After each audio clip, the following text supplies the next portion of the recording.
स्नुकश्चेकदन्तश्च कपिलोदश्चकः भूतश्च विकटोदकीनाशकनाय।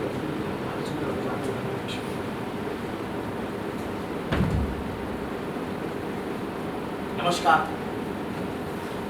आप सभी का हार्दिक स्वागत है। हमारी आज की प्रस्तुति है नाटक आख्यान फितरती जोड़। इस नाटक की अवधि है 1 घंटा 15 मिनट, बीच में कोई मध्यांतर नहीं हुआ। नाटक शुरू होने से पहले आप सभी दर्शकों से यह विनम्र अनुरोध है कि आप अपने मोबाइल स्विच ऑफ कर लें या उसे साइलेंट मोड पे डालें। तो लीजिए, प्रस्तुत है नाटक आख्यान फितरती जोड़।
जग में है धोखा ही धोखा, झूठे बोल पे करना भरोसा, जग में है धोखा ही धोखा, झूठी बात पे बहरा बन जा, झूठी बात पे बहरा बन जा, सच्ची बात को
तो ये था पूर्व रंग से लिया गया पल, घूंघरवा बाजे छनन छनन छन, इस घूंघर की छनन छनन में भरे पड़े हैं गुण।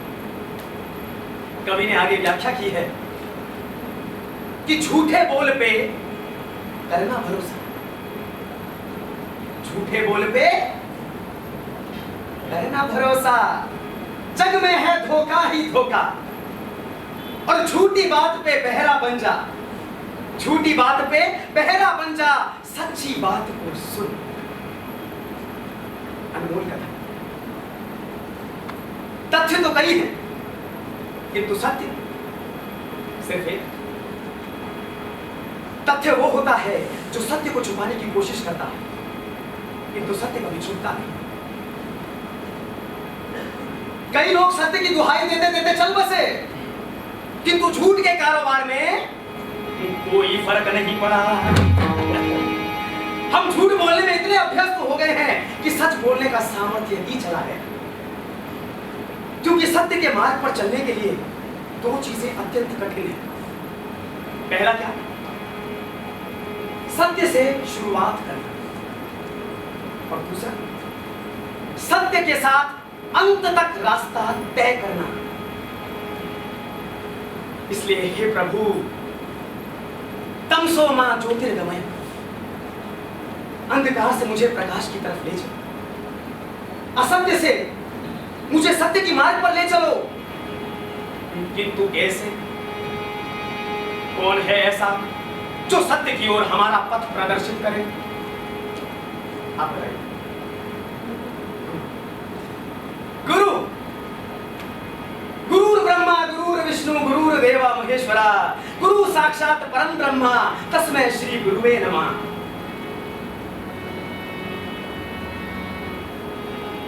गुरुर्ब्रह्मा गुरुर्विष्णु गुरुर्देव महेश्वरा गुरु साक्षात परम ब्रह्म तस्मै श्री गुरुवे नमः। अर्थात गुरु क्या होता है? आप बताइए क्या होता है? बताइए। बिल्कुल, अर्थात जो ज्ञान के प्रकाश से अंधकार का निरोध करता है वही गुरु कहलाने योग्य है।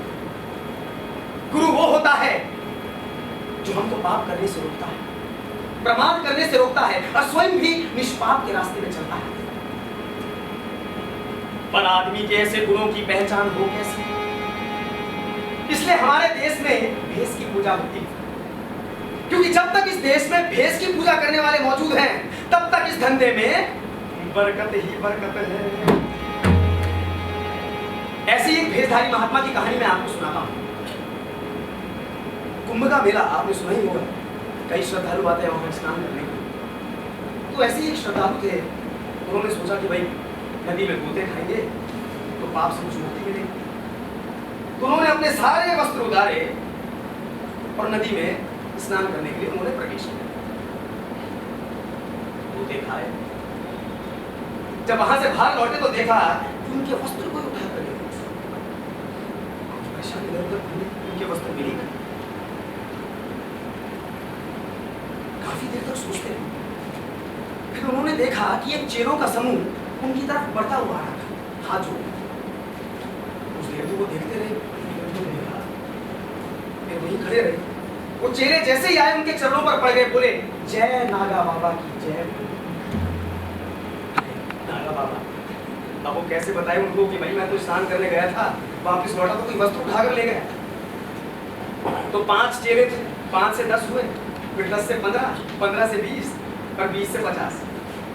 फिर उन्होंने सोचा भाई कि जब भक्त आसक्त हो रहे हैं तो अपनी दुकान जमा ही लो। तो कुछ महात्मा ऐसे भी,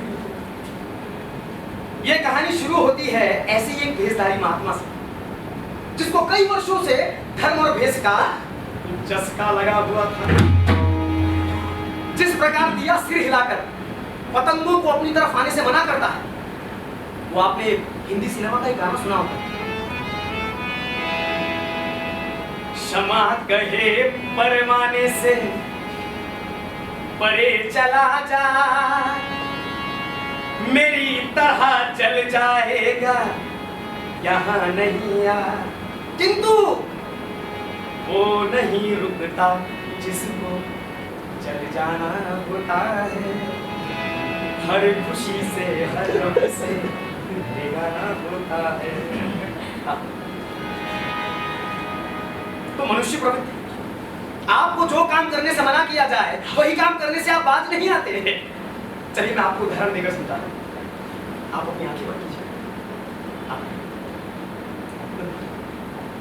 अपने हाथ जोड़िए, आप भी कीजिए भाई, सब कीजिए, सब आंखें बंद कीजिए और अपने हाथ जोड़िए। हाँ, और परमात्मा का ध्यान, या उस शक्ति का ध्यान कीजिए जिस पर आप भरोसा करते हैं। आंखें बंद रखना, बस मुझे सुनते रहना है। बस उसका ध्यान करते समय काले कौवे के बारे में मत सोचना, बस।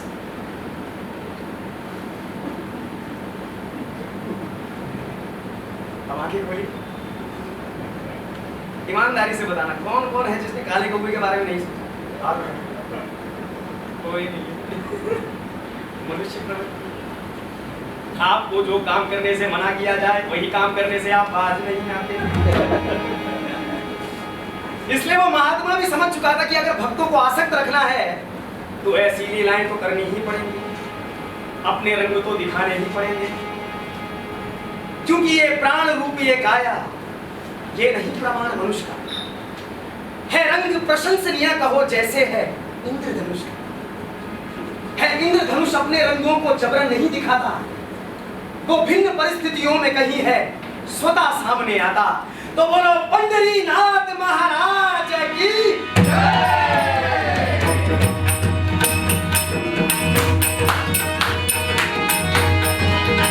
तो हमरे केवल ज्ञानी बाबा, हमरे केवल ज्ञानी बाबा, जोर से बोलो केवल ज्ञानी बाबा, अखिल जगत के केवल ज्ञानी बाबा।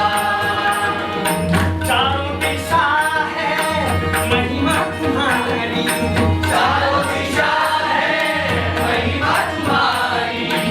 हम भयभीत हैं तुम भयहारी, हम भयभीत हैं तुम भयहारी। वो है केवल ज्ञानी बाबा, अखिल जगत के केवल ज्ञानी बाबा।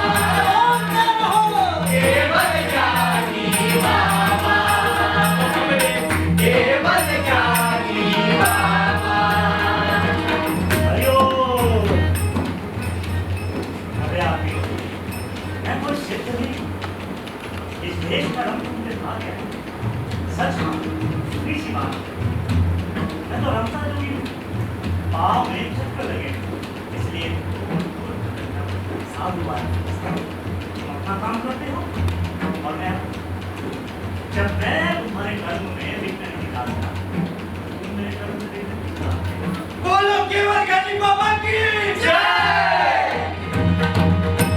झूठा जग दर्शन का मेला, झूठा जग दर्शन का मेला। कृपा करके बना लो चेला, कृपा करके बना लो चेला। केवल ज्ञानी बाबा, केवल ज्ञानी बाबा, केवल ज्ञानी बाबा। परंतु मेरा शिष्य बनना इतना आसान नहीं है।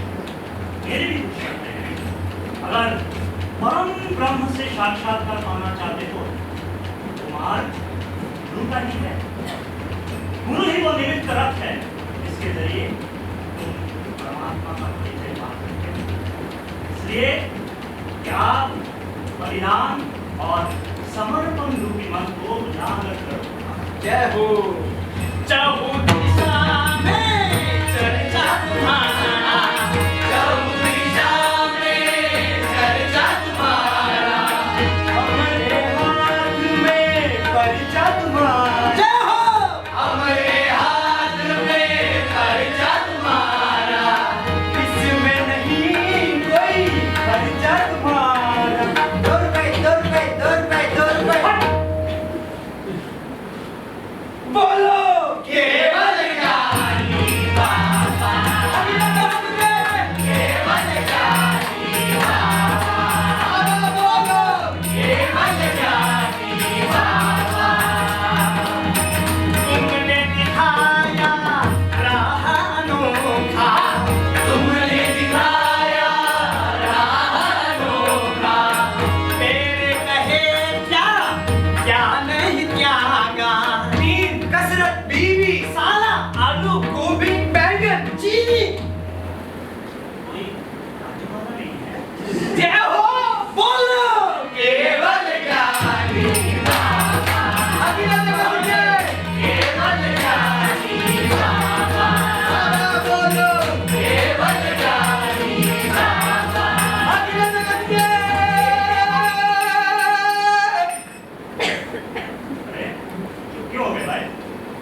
बाबा की जय।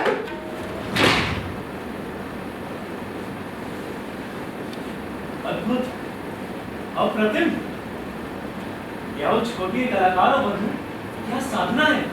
वाह, बाबा की जय। अरे नहीं, मारना नहीं है। मैं साधारण मानुष आपको मारूं? क्षमा करना, मेरे कारण आपकी एकाग्रता में विघ्न डाला। मैं तो बोला नहीं आया। बोला? अरे ये सब आप ही का तो है? नहीं। हाँ, ये सब आपका है। अरे ये सब आपका है। अरे इतनी अंधेरी रात में आना और किस दक्षता से आपने अपनी कला का प्रदर्शन दिखाया, अति उत्तम। अरे मैं तो असली जंग से देखा पड़ा था, जंग लगाया था। चल नहीं, मैं जाता हूँ। नहीं, लब्ध प्रतिष्ठित प्रतिभा नहीं हो बंधु।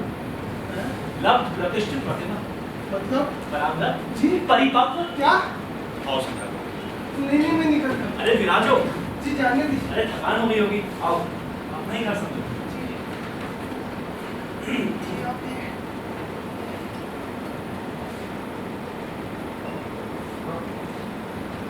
अरे नहीं, बस इतनी इज्जत काफी है। विनम्र कलाकार। कलाकार? कलाकार। क्या नजर है आपकी? पर आज तक तो मुझे लोगों ने सिर्फ मारा, पीटा, गालियां दी, धुतकारा। आप ही है जिसने मेरी कला को पहचाना। कल आपके घर में चोरी करने के बावजूद आप मुझे कलाकार कह रहे हो। ये सब तो लेश मात्र मोह माया है, आप ले जाइए सब। मूल्यवान तो बाबा की कृपा है। कृपा? ये क्या होती है? वही तो उसकी धन, जो आप जैसा लब्ध प्रतिष्ठित पत्र रखनी चुरा नहीं सकता। क्या? मैं नहीं चुरा सकता। ऐसा क्या है उसमें? ये नहीं समझो, अनुभव जो बाबा का शिष्य बनकर ही प्राप्त होता है। जी तो मुझे ये बाबा कहाँ मिलेंगे? बाबा तो मेरे हृदय में रहते हैं।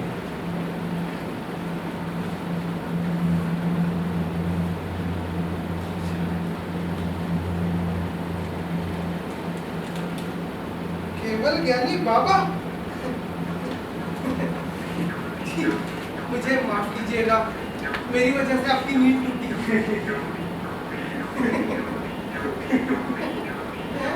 नहीं, नींद तो मैंने कब की त्याग दी बाबा के चरणों में।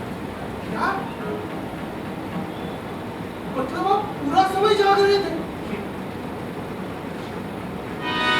केवल ज्ञानी बाबा, केवल ज्ञानी बाबा, केवल ज्ञानी बाबा, केवल ज्ञानी बाबा। वो कहते हैं ना कि लुट जाने वाला अगर खुद मुस्कुरा दे तो लूटने वाले से ही बहुत कुछ लूट लेता है। अब गम में डूबकर तो हम लुटेरे का ही साथ देते हैं। उस रात चोर के साथ भी ऐसा ही हुआ। अब रातें तो चोर के जीवन में कई आई, किंतु वो रात चोर के जीवन की अनोखी रात थी। उस रात उसको ये ज्ञात हुआ कि ये सोने, चांदी, हीरे, जवाहरात ये सब तो मोह माया है। इससे अधिक मूल्यवान वस्तु तो कुछ और है। अब चोर था, अधिक मूल्यवान वस्तु कैसे छोड़ता है? इसलिए उस कृपा जैसी वस्तु को प्राप्त करने के लिए वो बाबा की तलाश में निकल पड़ा।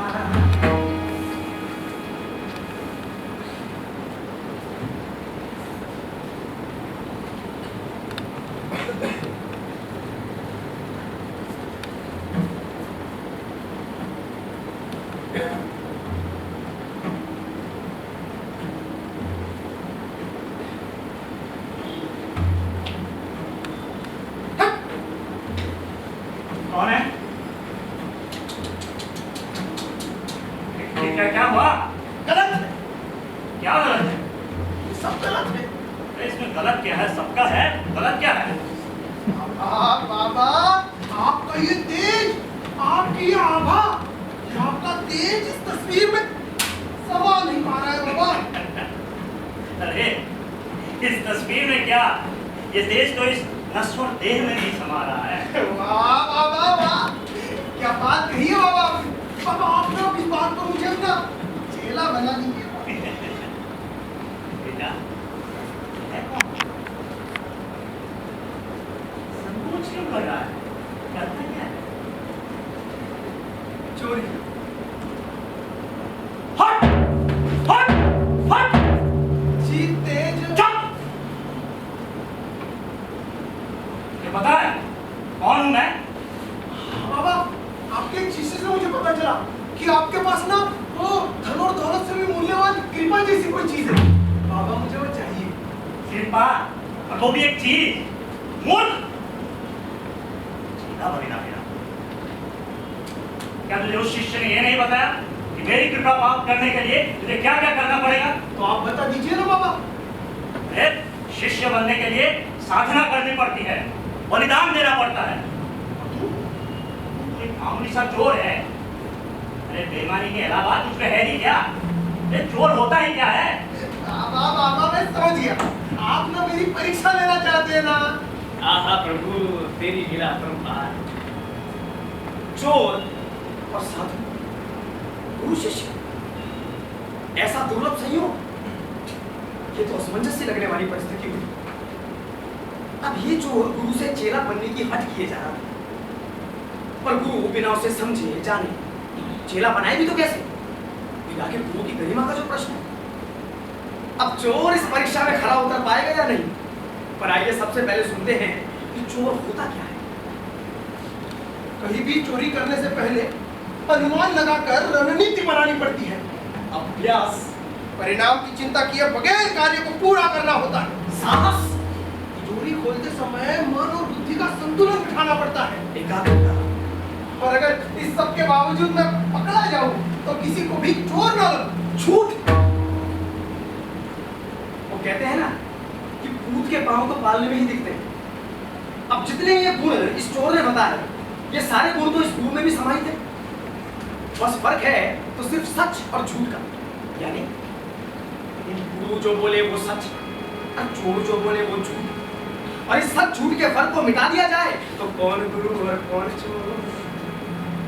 हिंदी में कहावत है, होनहार विद्वान के होठ चीखने पर। गुरु को आभास हो चुका था कि ये चोर बड़ा भारी पड़ने वाला है। इसको अगर अभी चेला नहीं बनाया तो किसी ना किसी दिन ये गुरु अवश्य बनेगा।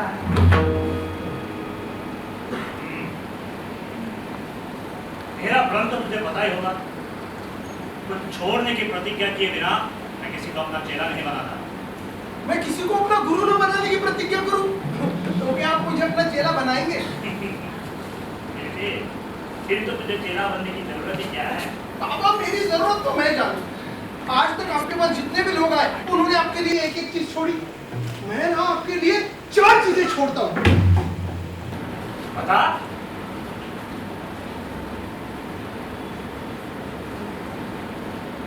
हाँ बाबा, मैं ना कभी भी रानी की खाट नहीं चढ़ूंगा, कभी सोने के थाल में खाना नहीं खाऊंगा, कभी सोने के हौद चढ़े हाथी की सवारी नहीं करूंगा, और मैं ना किसी भी राज्य का राजा नहीं बनूंगा।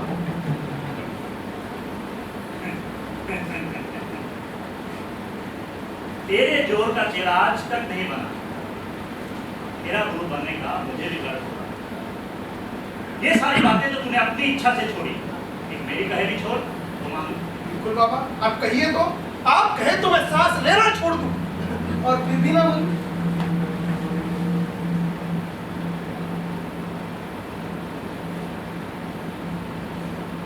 इन 4 प्रतिज्ञाओं के अलावा अगर तू झूठ ना बोलने की भी प्रतिज्ञा करे, सोने में सुगंध आ जाए।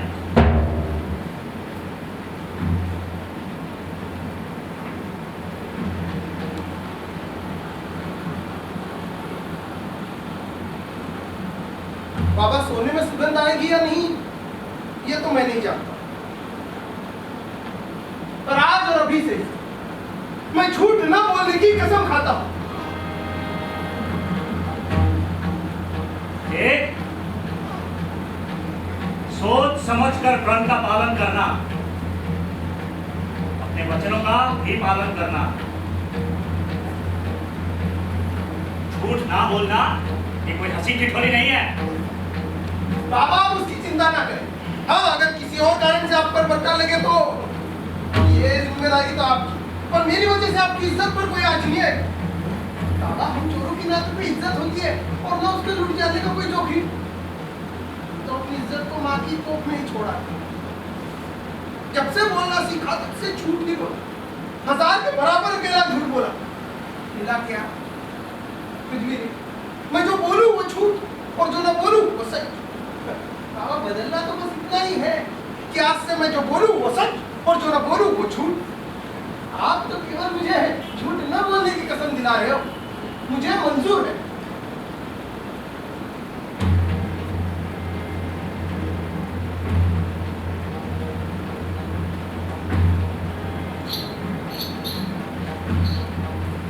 ये घुंघरू की खनक मुझे हमेशा अपनी प्रतिज्ञा याद दिलाती रहेगी।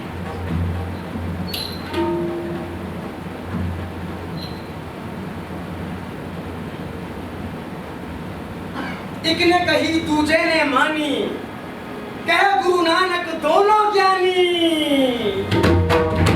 जय जय पांडुरंगा हरि, जय जय पांडुरंगा हरि, जय जय पांडुरंगा हरि, जय जय पांडुरंगा हरि, जय जय पांडुरंगा हरि, जय जय पांडुरंगा हरि, जय जय पांडुरंगा हरि, जय जय पांडुरंगा हरि, जय जय पांडुरंगा हरि, जय जय पांडुरंगा हरि, जय जय पांडुरंगा हरि, जय जय पांडुरंगा हरि, जय जय पांडुरंगा हरि, जय जय पांडुरंगा हरि, जय जय पांडुरंगा हरि, जय जय पांडुरंगा हरि, जय जय पांडुरंगा हरि, जय जय पांडुरंगा हरि, जय जय पांडुरंगा हरि, जय जय पांडुरंगा हरि। कुंडली कवर्दे हरि राम, श्री ज्ञानदेव तुकाराम, पंढरीनाथ महाराज की जय।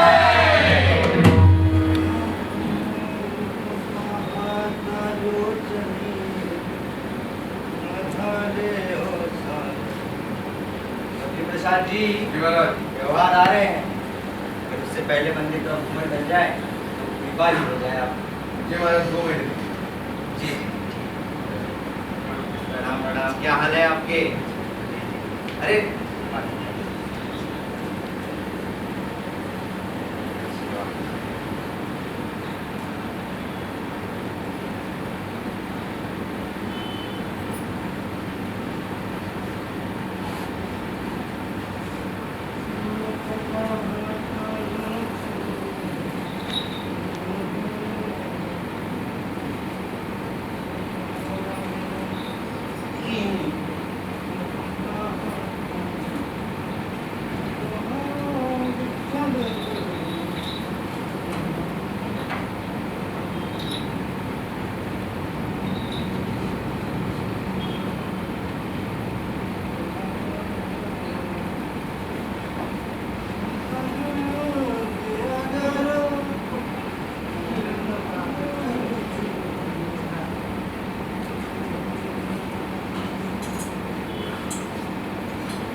झाले हो साजन।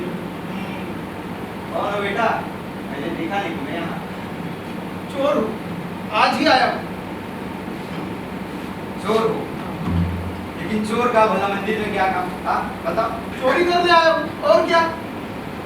चोरी, चोर हूँ, चोरी करने आया हूँ। कमाल हो। बावटे, कि मुझसे जुड़ गए हैं। हाँ, मैं 50 साल से यहाँ मंदिर में पुजारी। अरे घर घर की बात तो अंतर्यामी भैया जान, पर मैं भी आदमी की खूबसूरत पहचानता हूँ। हाँ, अरे चोर तो ठोकने पर भी सच नहीं बोल, और एक तुम हो।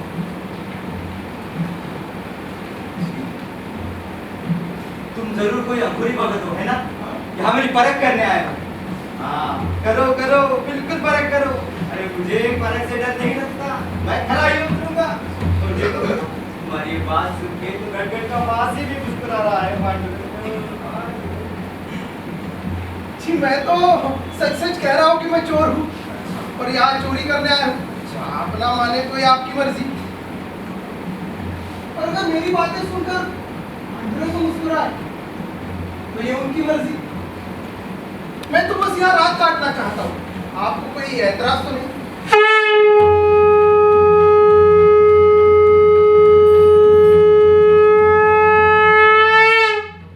पांडुरंगा,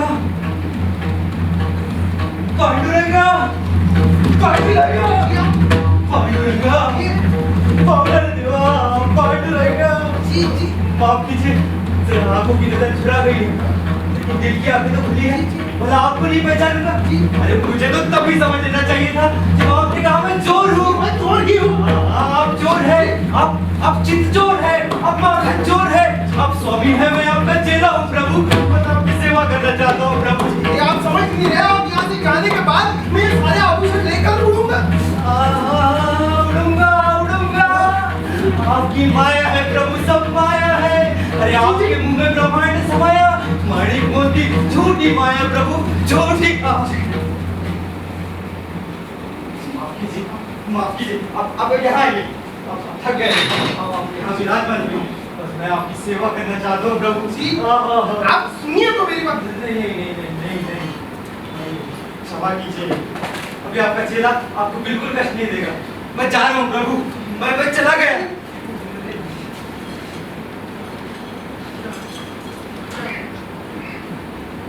छोटा सा तोहफा मेरी तरफ से प्रभु, बस आशीर्वाद। जा रहा हूँ।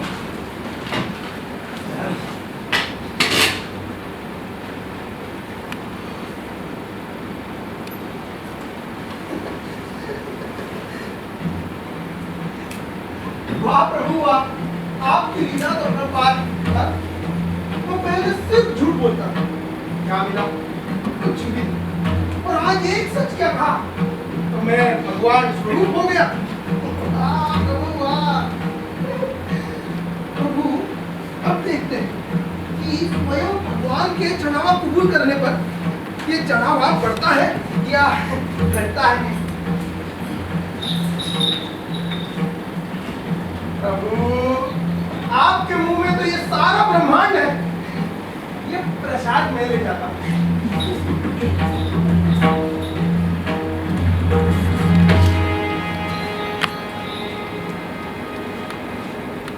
ये चोर तो बड़ा शातिर निकला, सोने की छतर के साथ साथ बरसात तक चट कर गए। और तो और 50 साल होने के उपलक्ष्य में साहूकार ने जो अष्टधातु का लोटा भेंट किया था, वो भी प्रभु की भक्ति में समर्पित हो गया। तुलसीदास जी ने कहा है कि तुलसी इस संसार में सबसे मिलिए धाय, तुलसी इस संसार में सबसे मिलिए धाय, और ना जाने किस रूप में नारायण मिल जाए। अब चोर को चोरी का मजा तो नहीं आया, पर अच्छी थी माया खूब हाथ लगी। गुरु ने जब उसको चेले के रूप में स्वीकार किया था तो गुरु को इस बात का आभास भी नहीं था कि ये सत्य का ऐसे निर्वाह करेगा। पर चोर को भी कहा पता था कि सच बोलने का परिणाम ऐसा होगा। पर अब सच्चाई का रंग उस पर चढ़ने लगा था, अब वो आसानी से रुकने वाला नहीं है।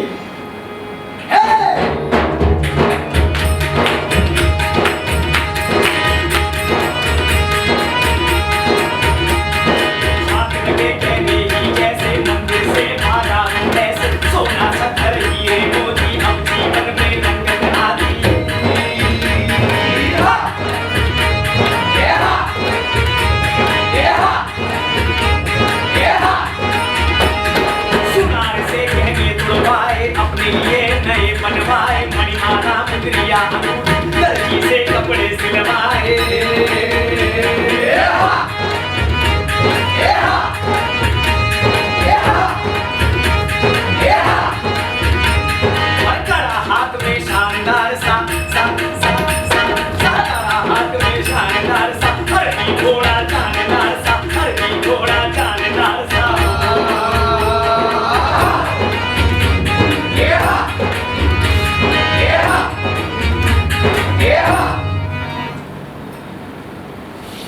राम।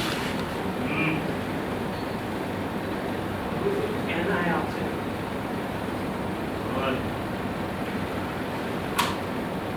हुजूर, हमारे जोगलू की तबीयत बहुत खराब है हुजूर, अस्पताल में भर्ती है। मैं क्या करूं?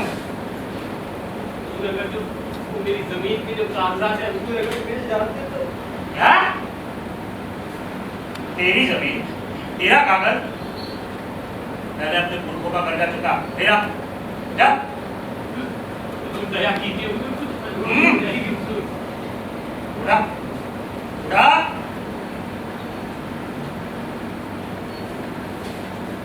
हुजूर एक बार हाँ?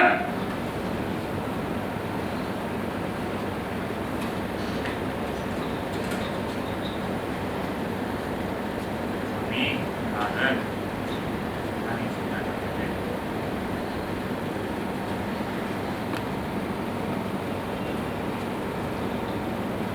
ज्यादा चूना सेहत के लिए हानिकारक होता है। कौन?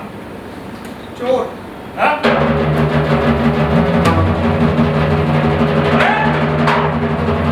कौन है भाई?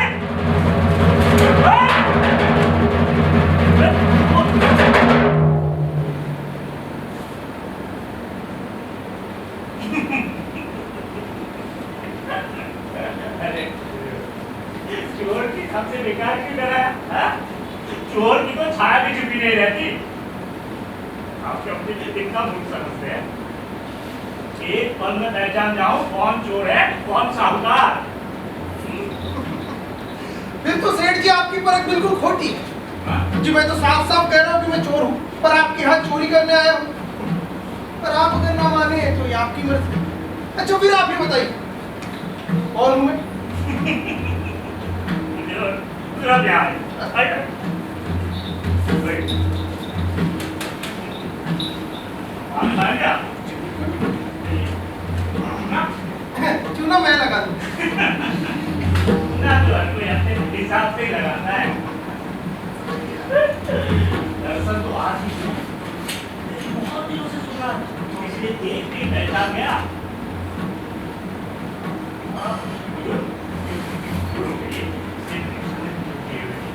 हाँ,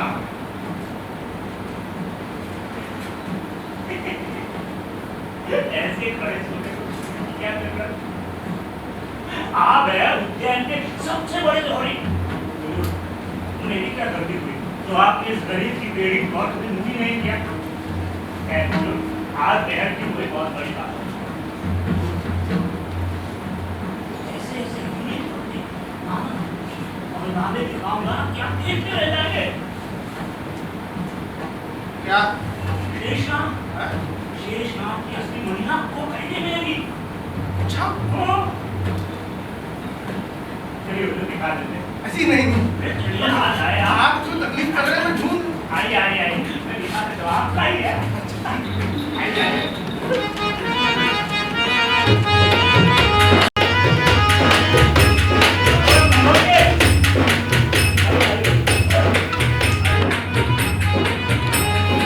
आपका बड़ा करेंगे।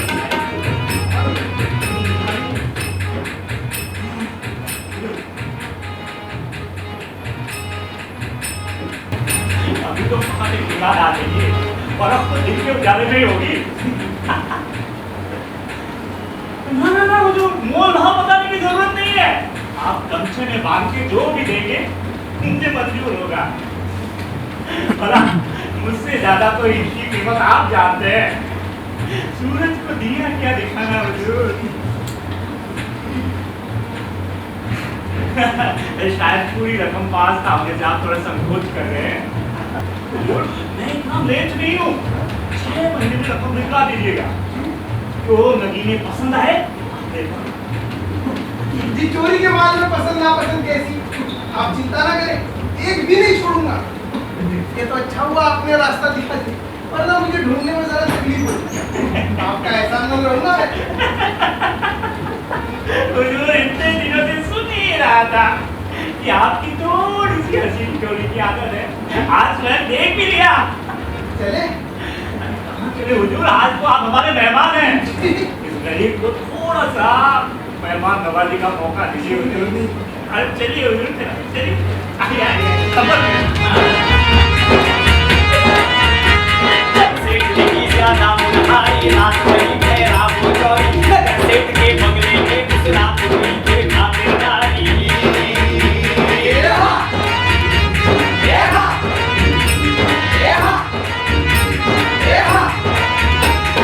चांदी की थाली में रखकर छप्पन भोग से करवाया और मखमल की सेज बिछाकर कवर डुलाकर उसे सुलाया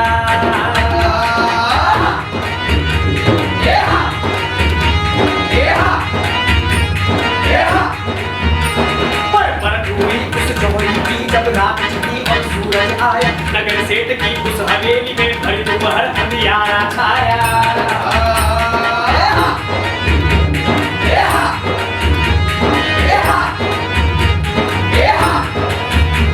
अरे जोहरी के जौहर के आगे देखो लुट गया सेठ पर पछताए हो क्या जब चिड़िया छुप गई खेत बोलो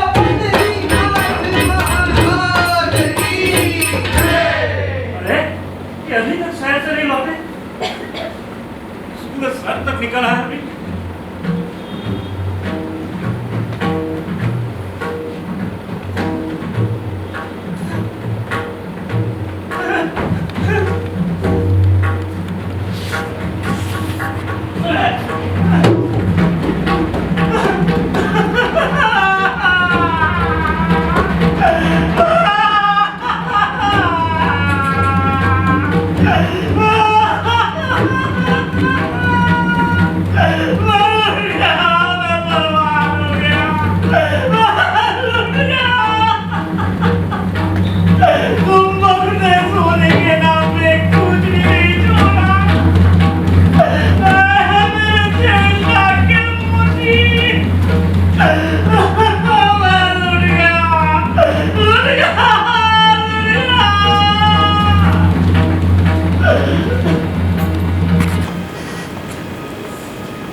साहूकार चोर का लिबास देखकर धोखा खा गया। ऐसे ही होता है, अच्छे से अच्छे लोग लिबास देखकर धोखा खा जाते हैं।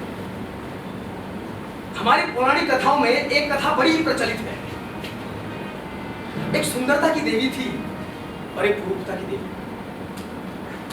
कुरूपता की देवी सुंदरता की देवी से बड़ा जलती थी।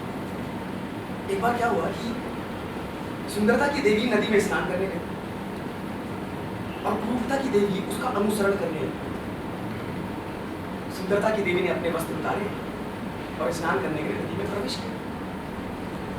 कुरूपता की देवी ने सोचा कि ये वस्त्र ही है जिसकी वजह से ये सुंदर है।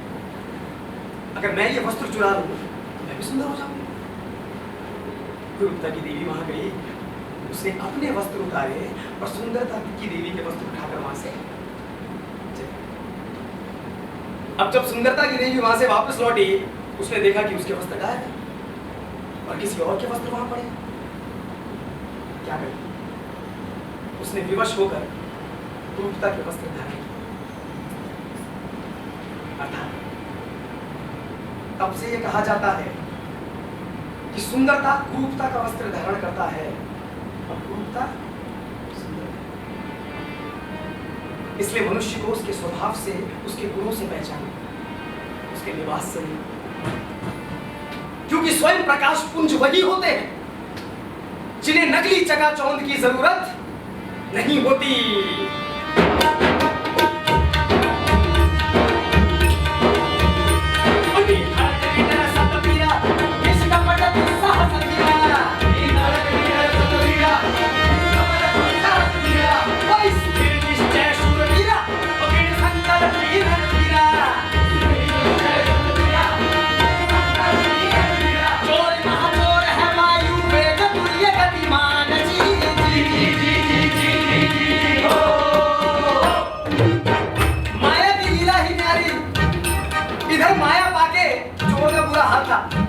और उधर माया खो के सेठ का बुरा हाल था। धन तो पहले से ही बहुत था कि दोनों हाथों से रात दिन उलीझे तब भी खत्म ना हो। फिर एक आदमी की जरूरत होती ही कितनी है। हो एक चोर था सत्यवाना,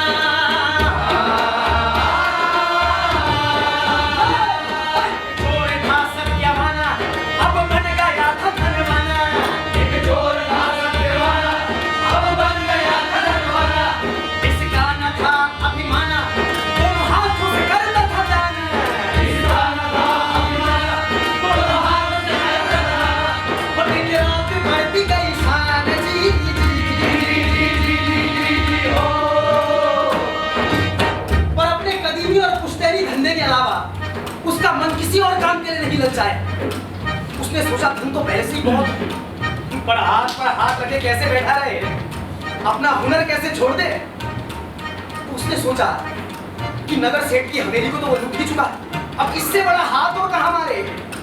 तो उसको सूझा कि अगर रियासत के खजाने में चोरी करे तो ही मन को थोड़ा संतोष हो। हाँ, पवन वेगी अश्व पे सवार, हाथ में सच की झनकार। पवन वेगी अश्व पे सवार, हाथ में सच की झनकार। सुनकर हुनर की ललकारा, सुनकर हुनर की ललकारा। चोर महाचोर करे दंड, यह को प्रस्थान जी। चोर महाचोर करे दंड, यह को प्रस्थान जी। धीरे धीरे धीरे।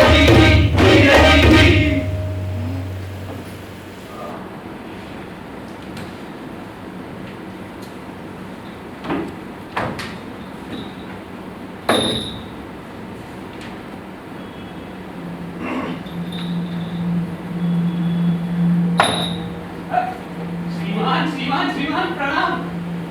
माफी चाहता हूँ श्रीमान, मैं आपको पहचान नहीं पाया। कौन है आप? चोर, राज्य के खजाने में चोरी करने आया हूं। रोक सको तो रोक लो। अरे श्रीमान, क्यों इस गरीब से मजाक करते हैं आप? तो बताइए, किस कारण रात दरबार क्यों आना हुआ है? कहा ना छोड़, राज्य के खजाने में चोरी करने आया हूं। जाओ बता दो अपने राजा को। श्रीमान क्रोध न करें श्रीमान, मैं अभी आपका समाचार लेके जाता हूँ। कमाल के सज्जन, कमाल के। साथ में अरबी घोड़ा है और हाथ में सोने के बड़े बड़े कड़े, और कह रहे हैं कि चोर है। पर चंदू लाल चोर ऐसे होते हैं क्या? मालिक, मालिक, मालिक द्वार पर कोई आया है। चोर है मालिक।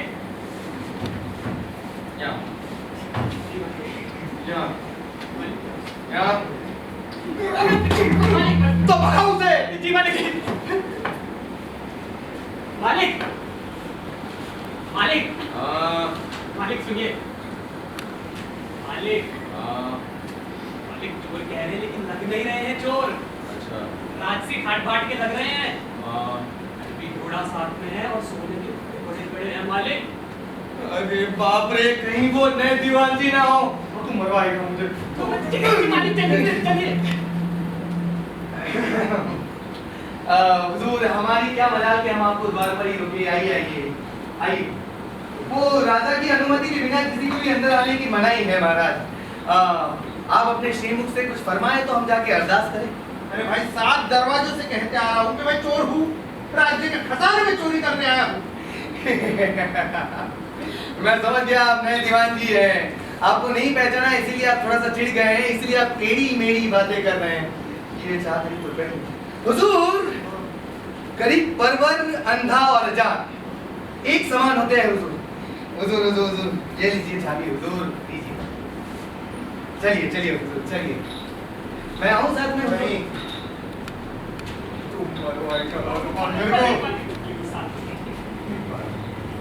पूरे इतिहास में ऐसी चोरी आज तक नहीं सुनी होगी जिसमें कोई चोर रियासत के खजाने में चोरी करने जा रहा है और खजांची उसे लूटने की दावत दे रहा है। ये तो वही कहावत हो गई कि आ बैल मुझे मार। अब चोर ने जैसे ही खजाने का दरवाजा खोला तो सोने चांदी की चमक से उसकी आंखें चौंध गईं। इतना खजाना उसने आज तक सपने में भी नहीं देखा था। करता क्या? धन तो पहले से ही बहुत था, फकत रियासत के खजाने में चोरी करने का नाम करना था बस। इधर लक्ष्मी तिलक करने को तैयार है पर वो अपना माथा ही आगे ना बढ़ाते। उसने समूचे खजाने में से 1 2 3 4 5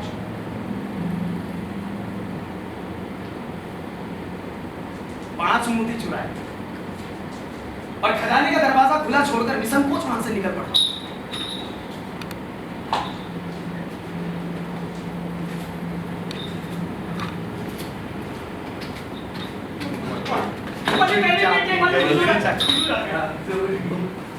हुजूर राजा को कुछ बताइएगा।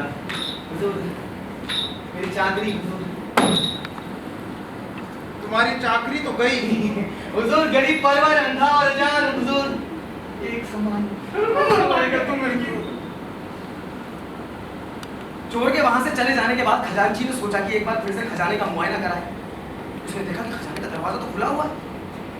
थप्पा लगाने से पहले उसने एक बार फिर से खजाने को संभाला। कितने लगा? 5 मोती कम। 12 गिना। अरे 5 मोती कम थे तो पूरे कैसे होते? वो चोर ही था। अरे चोर! जैसे ही चिल्लाने का इरादा किया कि एक समझदारी की बात उसको सूझी। उसने सोचा चोरी तो हो ही चुकी है, अब चोर पे भरोसा करे कौन? तो उसने उस खजाने में से 1 2 3 4 5 मोती ऐसे ही अपने अंटी खोस लिए और उसके बाद जोर से चिल्लाया, अरे चोर! अरे चोर! अरे रात की खजाने में चोरी हो गई! अरे चोर! अरे चोर! अरे तुम मरवाई का चाबी बगल में! अरे चोर! अरे चोर! जी, अरे अन्नदाता ये वही चोर है। इसकी शक्ल में मत जाइए, बहुत ही चालाक है और सत्यवादी होने का ढोंग करता रहता है। इसकी हिम्मत तो देखिए कि सीधे रात से खजाने तक पहुंच गया। और तो और जब सिपाही इसको इसकी हवेली पर लेने गए तो ये अपनी मेड़ी में आराम से सो रहा। शाही लिबास, अमीरी थार और शानदार अरबी घोड़े। आप ही बताइए ये क्या कोई चोर की लक्षण हो गई है? और तो और जब इसी को कहा गया कि राजा ने तुम्हें बुलाया है तो ये अब बेखौफ होकर अपने घोड़े पर बैठकर हमारे साथ हो गया। कुछ कहना चाहते हो? जी मैं तो पहले ही इनको आगाह करके ही तो खजाने में चोरी करने गया था। मैंने तो पहले ही कहा था कि मैं चोर हूँ। देखा, एक तो चोरी की ऊपर से सीना चोरी। ये लेकिन जब उस बेचारे ने कहा था मैं चोर हूँ, चोरी करने आया हूँ, तभी उसे क्यों नहीं पकड़ लिया? अरे महाराज, इसे चोर को इनाम मिलना चाहिए। महाराज आप इनाम की कहाँ बात कर रहे हैं?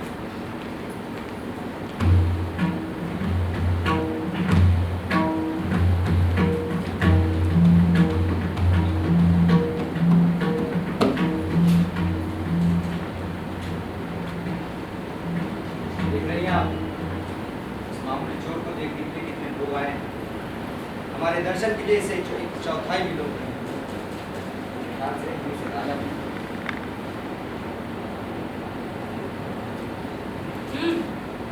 भाई बाप, अगर चोर इस तरह से अमीरी खाक में दिन दहाड़े सरेआम ऐसे ही छाती ठोकर चोरी करने लगे तो मैं तो क्या भगवान भी रखवाली नहीं कर सकता भाई बाप। और बताओ ना तुम साथी माफ हो जाता, ये चाकरी नहीं हो पाएगी। क्यों? अब देखिए, अब कोई ऐसे अगर रईसी खाट बाट में आएगा है तो कौन सुरक्षा का भार संभालेगा? और ऊपर से ये कहते जना कि मैं चोर हूँ, रोक सको तो रोक, बताओ के लेना था ना उसे। महाराज इसमें तुम्हारी कोई गलती नहीं। अगर खुद दीवान जी भी होते तो उसे देखकर शक नहीं करते। चोर का पकड़ा जाना जरूरी था, वरना हमारी हुकूमत का डर किसे होता? वो तो चोर की भलमनसा कि उसने सारा खजाना देखकर भी फकत 10 मोती उठाए। अगर वो सारा खजाना भी ले जाता तो उसे रोकने वाला कौन था? सच बता, तेरे सारे गुनाह माफ। तू है कौन? इतनी बात बताओ कि मैं एक चोर हूँ, सबको आगाह करके राज्य के खजाने में चोरी करने गया था। क्या बात है? कितने मोती चुरा? 5। 10 जो सच बात थी मैंने कह दी। मैं चोर भले ही हूँ, पर झूठ ना बोलने की कसम खा रखी है मैंने। छठे मूर्ति को छुआ तक नहीं। सच बता। मैं अधूरा सच कभी नहीं कहता। ये चोर है, इसकी बात पे कहाँ गुस्सा करे आप? अरे नहीं भाई बाप, ये चोर है, इसकी बात तो भरत। भाई बाप मुझसे गलती हो गई भाई बाप। देखो मैंने इतने साल आपकी शादी की है भाई बाप, मुझे क्षमा कर दिए भाई बाप। मैंने चुराए थे भाई बाप, मैंने भाई बाप। देखिए मुझे उसी रियाया के बीच उस चोर का क्रू भी बैठा हुआ है। चेले की दिलेरी देखकर उसका सीना जोम से फूट गया। वो भरी सभा में सबके सामने आया और उसने फक्र से अर्ज किया, महाराज, ये मेरा ही चेला है और मैं इसका गुरु। मैंने इसको झूठ ना बोलने की कसम दिलाई थी। सच मानिए, उस दिन मुझे विश्वास नहीं था कि ये इस कदर अपनी प्रतिज्ञा निभाएगा। महाराज, चेला हो तो ऐसा। इस चोर की सच्चाई से हम बहुत खुश हैं। वो 5 मोती इसे इनायत कर दिए जाए। जी मैं कोई बामन थोड़ी हूँ जो बख्शीश के लिए हाथ पसारूं।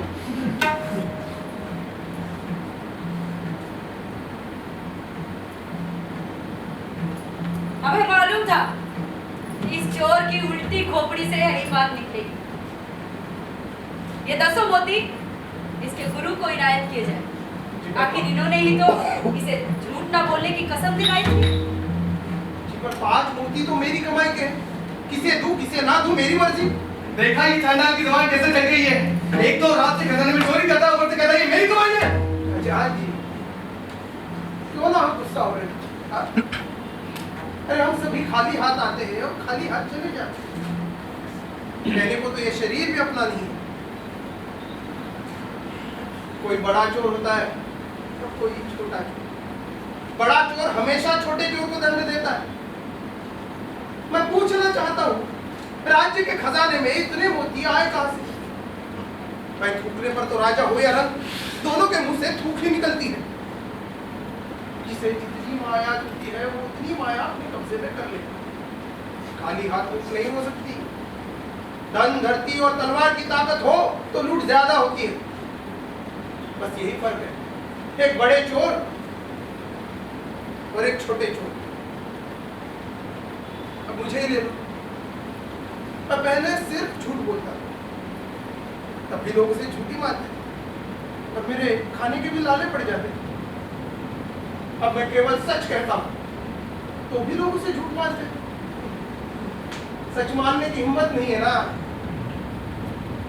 पर दुनिया के इस रवैये से मुझे बड़ा फायदा हुआ। काफी धनात लगा मुझे। वाह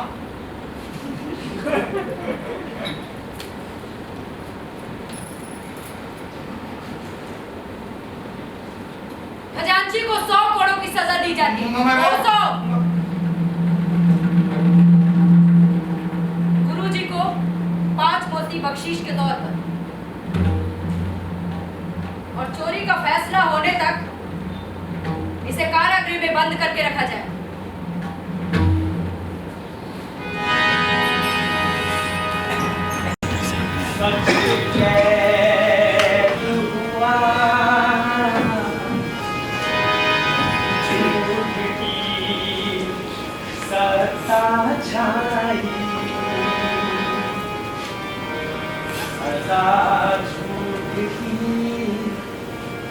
क्यों है सच में पाई,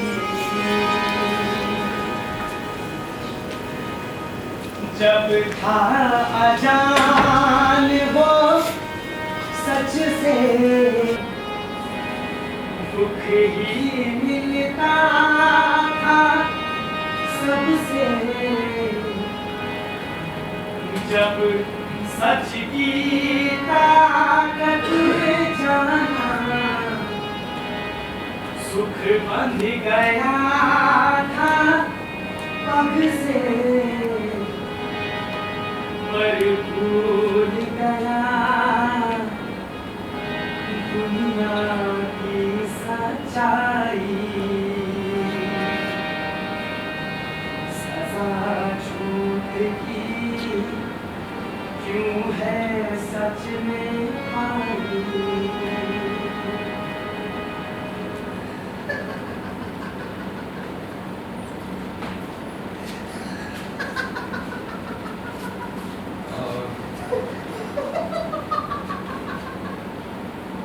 कौन है उधर? कौन है उधर? कौन है? मेरी आवाज सुनाई दे रही है? हाँ, तुम कौन हो? तुम नए कैदी हो? आप?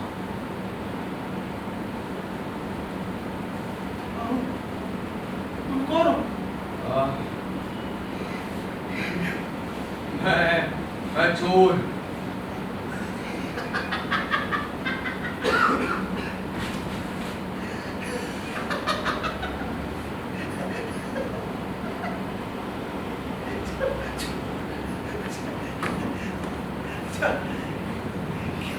क्या चुराया तुमने? रोशनी। हाँ देखो वहाँ तुम्हें खिड़की दिखाई दे रही है? खिड़की? हाँ, यहाँ दिखाई दे रही। और कैसा है? क्या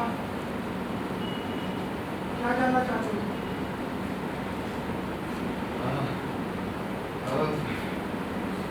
नहीं, मेरे कमरे में रोशनदान नहीं है, इसलिए वो मुझे नहीं दिखाई देता। बताओ वो कैसा है? हाँ, वो खिड़की में से एक पीपल का पेड़ दिखाई दे रहा है। पीपल का पेड़? हाँ। पर जब तुम्हारी खिड़की में से नहीं दिखाई दे रहा, तुम्हारे कमरे में खिड़की नहीं है, तो तुम्हें कैसे पता कि वहाँ पीपल का पेड़ है? अरे नहीं। तुमसे पहले वहाँ एक कैदी रहता था, उसने मुझे बताया। अच्छा बताओ वो पीपल का पेड़ कैसे दिख रहा है?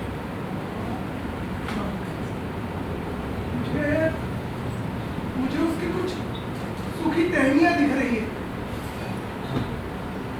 आसमान में काले बादल है, कुछ साफ दिखाई नहीं दे रहा, अंधेरा है। अरे ध्यान से देखो। अंधेरा है, दिखाई नहीं दे रहा। अरे ध्यान से देखो। तुम समझ क्यों नहीं रहे? अंधेरा है। अरे ध्यान से देखो तो। अंधेरा है, अंधेरा। अरे यहाँ तो सदा ही अंधेरा है, और मुझे सजा भी तो अंधेरे की हुई है। मैं इतना कुछ सुनकर भी देख पा रहा हूँ, तो तुम देख कर भी नहीं देख पा रहे हैं?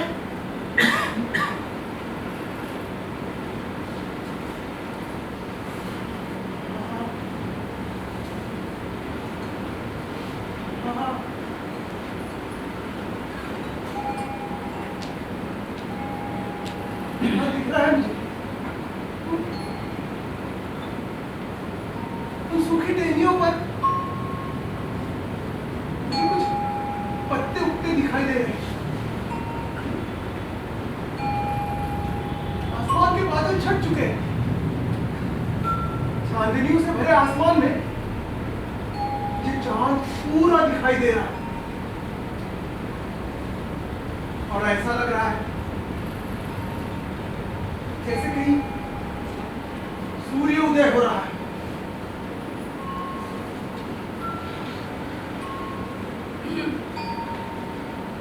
अब पुरानी साहिबा ने याद फरमाया।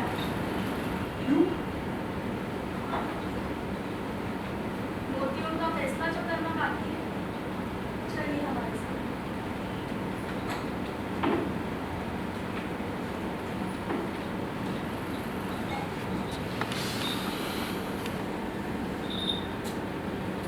आइए।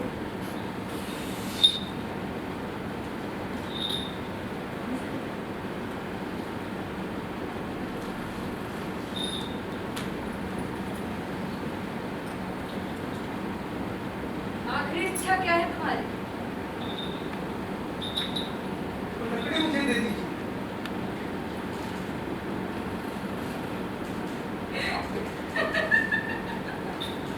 तुम्हारी बातें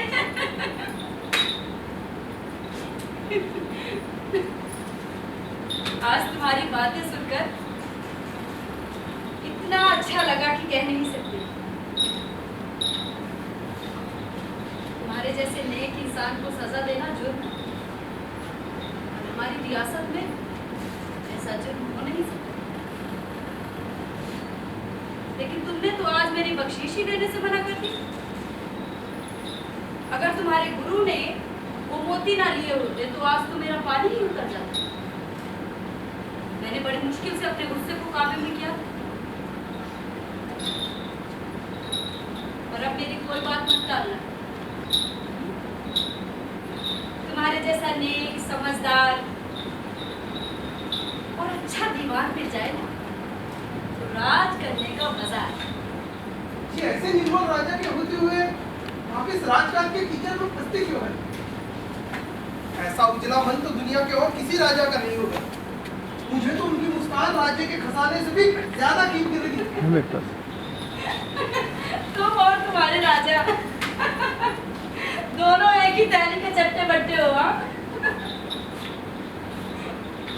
किसी को नहीं मालूम उन्होंने आज तुम्हें देखकर क्या कहा। सुनोगे तो तुम भी हंसोगे। मैं इशारे से चुप नहीं करती ना तो पता नहीं क्या क्या अनशन कहते रहते। उन्होंने तुम्हें राजा बनाने का सोच लिया था। क्या?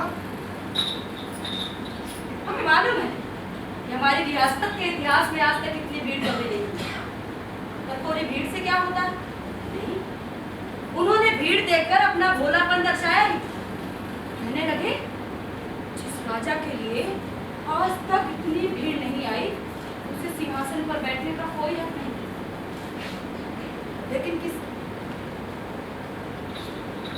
लेकिन जिसे केवल देखने के लिए इतनी भीड़ इकट्ठा हुई है उसे ही राजा होना चाहिए।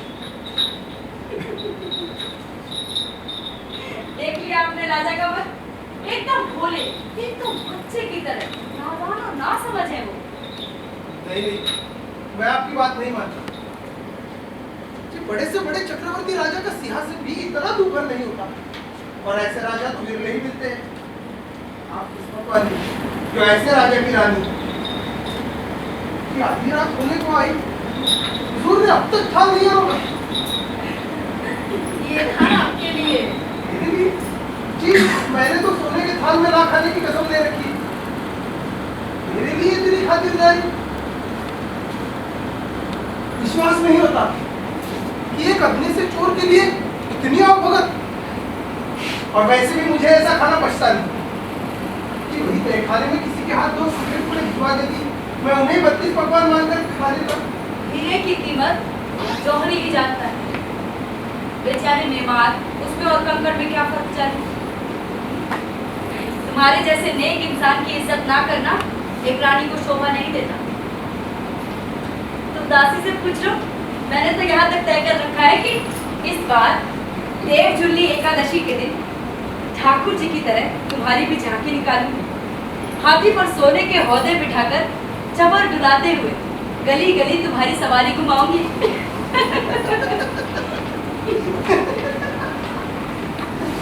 हंस रहे हो? जी, अगर मुझ पर विश्वास ना होता तो मेरे गुरुजी से पूछ लीजिए। मैंने तो सोने के हौदे पर भी ना बैठने की कसम खा रखी। मेरा नसीब, जी क्या सोच कर मैंने उस दिन इन बातों से तला की, और आज वही बातें मेरे सामने आ खड़ी हो रही। मैंने तो केवल गुरुजी से चुगल करने के लिए इन बातों की प्रतिज्ञा ली। अगर मुझे सपने में भी सहयोग की आस होती ना तो मैं इन प्रतिज्ञाओं में नहीं फंसता। पर अब पछताना बिल्कुल बेकार है। अब तो मैं मरते दम तक प्रण नहीं तोड़ सकता। मुझे माफ कीजिए, पर उन्हीं लोगों का मान करने का ये गुण तो मैंने आप ही में देखा। ये गुण तो देवताओं में भी नहीं होता।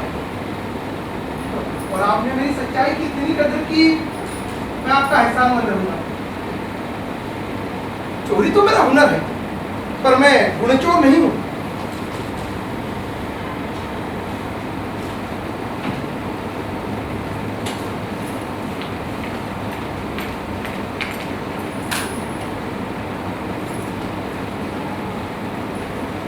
चोर तो सोए हुए के सपनों का मुझको पता रहता है।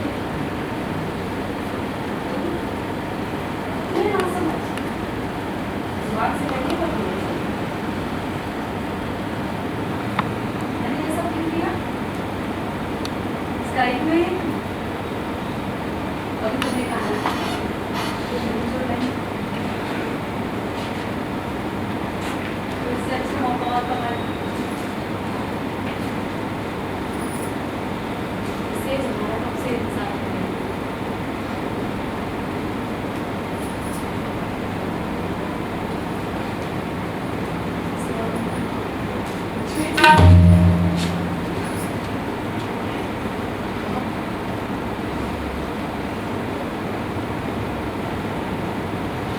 आप नाराज होंगी इसलिए होटल पर आए किसी को रोक रहा हूं, पर सच्चाई तो कहनी होगी। मैंने रानी की खाट पर ना चढ़ने की भी कसम खा रखी है। बेवकूफ!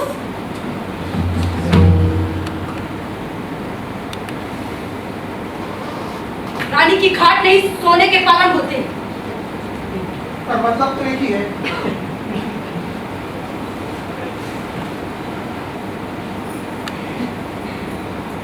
अभी तुमने कहा था ना कि राजा इंसान नहीं देवता। तो देवता को देवलोक में राज करना चाहिए। राजा को देवलोक भेजने का इंतजाम नहीं, बस आपको यहाँ का राजा बनना होगा। इसके बाद आपको जी आप ये सब मदद कर रही है। इस देश की मालकिन होकर मैंने तो राजा ना बनने की भी कसम खा रखी।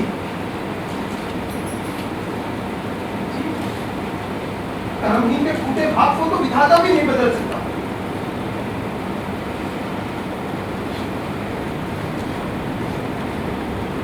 लाभ जतन करने पर भी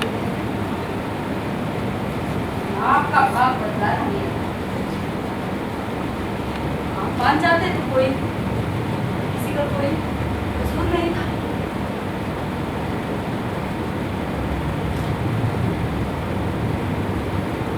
सारा कसूर मेरा ही माना जाएगा।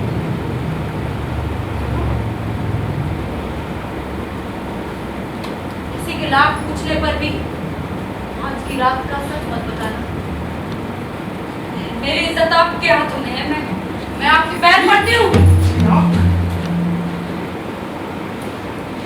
मेरे गुरुजी ने तो मुझे झूठ न बोलने की शिक्षा दिलाई।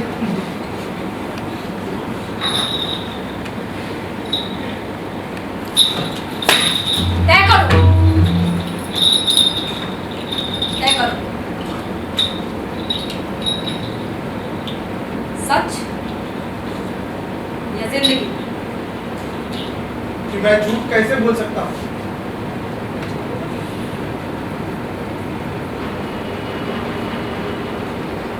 और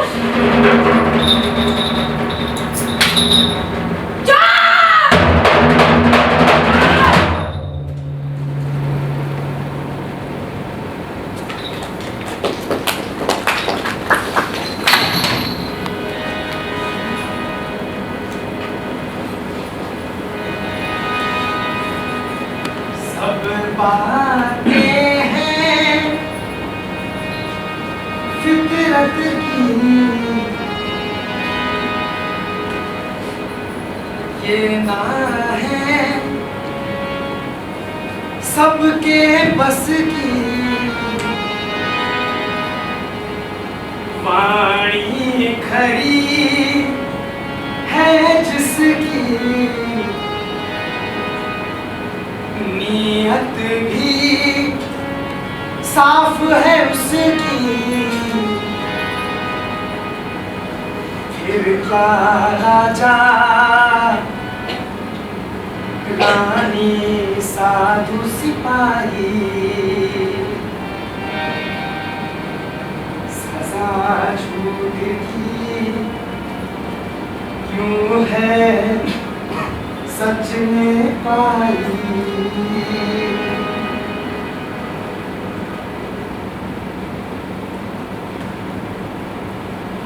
वो तो बार बार कहता रहा कि वो चोर है, पर किसी ने उस पर भरोसा नहीं किया। किसी ने उस पे कलाकार देखा, किसी ने जौहरी तो किसी ने दीवान, किसी ने गुरु देखा, किसी ने राजा, किसी ने प्रेमी तो किसी ने भगवान, पर सबने उसमें अपना स्वार्थ देखा। गुरु ने जाने अनजाने में उसको जो रास्ता दिखाया, उसमें स्वयं गुरु भी नहीं चल पाया। ऐसा ही होता है, सच्चाई का अंत ऐसा ही होता है। इतिहास गवाह, जो कोई भी सच्चाई के रास्ते पर चला है उसका अंत ऐसे ही हुआ है। क्योंकि झूठ की सत्ता सच का अस्तित्व बर्दाश्त नहीं कर सकती। फिर से रात आई, पिछली चांदनी रात से बढ़कर। वही रंग महल, वही चांदी की चौकी, वही सोने की थाल, वही रोशन दीवट, सब कुछ वैसे ही दोहराया गया। बस बदल गई थी तो सिर्फ फितरत। स्वयं प्रकाशी वेदोमय राजगुरु श्री श्री 108 केवल ज्ञानी महाराज की